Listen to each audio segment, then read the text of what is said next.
जन्म होने के बाद, बच्चा के बाद, युवावस्था बाद, बुढ़ावस्था संपूर्ण आना है। उसके बाद कुछ समय के बाद लोग जाते हैं, हमारा उनका सब लोग क्या बोलते हैं, लाश रखा रहता है और हमें देखते हैं क्या बोलते हैं, ये चलना पूछते हैं ये लाश क्या है। तो व्यक्ति का मृत्यु हो गया है, सब लोग इसका शमशान घाट ले जाने की तैयारी कर रहे हैं, जहाँ की पूरी तरह का काम क्रिया खत्म होगा।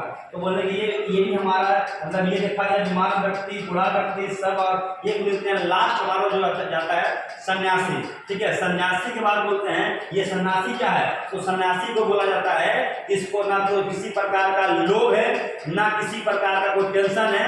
इसको मतलब देखा जाए सन्यासी जो है पूरे भारत में सन्यासी के माध्यम से देखिएगा, जहाँ आप बनारस से जाइए तो सन्यासी का रोल होता है। इसके बाद हमारा देखिए कहीं चल जाइएगा तो आपको कहीं ना कहीं सन्यासी का रोल होता है। वो हमारा सन्यासी जो आप क्योंकि उसको ना किसी प्रकार का लोभ है, ना किसी प्रकार का लालच है। इतना देखने के बाद गौतम बुद्ध पूरी तरह से उनका दिमाग खराब हो जाता है और जाकर तो इसके बाद हमारा देखा जाए तो ये हमारा ये जानने को मिलता है। ठीक है, इसके बाद हमारा गौतम बुद्ध क्या हुआ, ज्ञान की प्राप्ति कहाँ हुआ।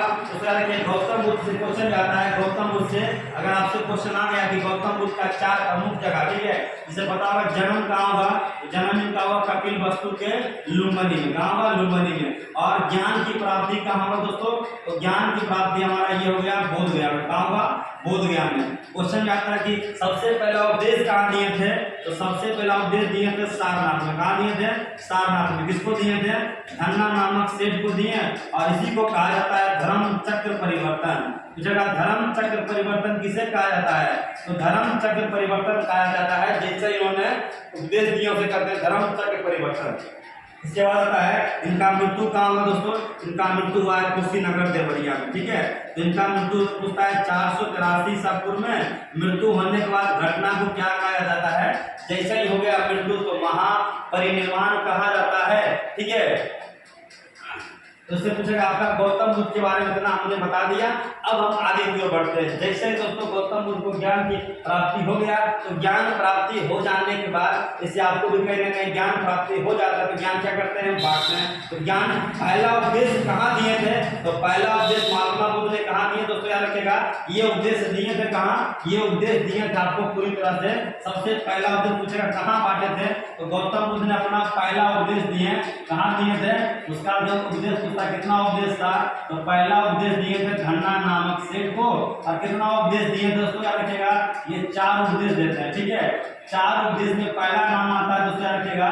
पहला उपदेश कहाँ दिए थे, ये पहला उपदेश दिए सारनाथ में। सारनाथ में कहा गया क्या उपदेश देने के बाद ये कहा गया धर्म चक्र परिवर्तन। क्वेश्चन आएगा दोस्तों कि हमारा पहला उपदेश दिया गया उसे क्या कहा जाता है, धर्म चक्र परिवर्तन। और आपसे पूछ दिया कि गिर त्याग की घटना को क्या कहा जाता है, तो गिर त्याग की घटना को कहा जाता है महावीर निष्क्रमण। और ज्ञान जो दिए उसे कहते हैं धर्म चक्र परिवर्तन। और मृत्यु हो जाता है उसे बोलते हैं महापरिनिर्वाण। ठीक है, याद रखिएगा, ज्ञानी अगर व्यक्ति प्राप्त हो गया तो उसे कहते हैं संबोधि। ठीक है, क्वेश्चन लिखे गया आता है तो अगर पूछेगा आपका कि पहला उपदेश कहाँ दिए थे, सारनाथ में। ठीक है, और दोस्तों पता होगा सारनाथ में कौन सा स्तूप है, अगर आपको पता बताइएगा सारनाथ में कौन सा स्तूप है। यूपी का कुछ क्वेश्चन आता है, जिससे पूछेगा आपका सांची का स्तूप कहाँ है, तो सांची का स्तूप मध्य प्रदेश में है। पूछेगा आपका जो है केसरिया स्तूप कहाँ है, तो कुछ क्वेश्चन हमारा कहीं ना कहीं आपको बताता है। ठीक है, स्तूप से भी क्वेश्चन आएगा। अगर आपसे पूछ दिया कि मठ मंदिर स्तूप किससे संबंधित है, तो मठ मंदिर स्तूप हमारा बौद्ध धर्म से संबंधित है। इसी में अगर आपसे पूछ दिया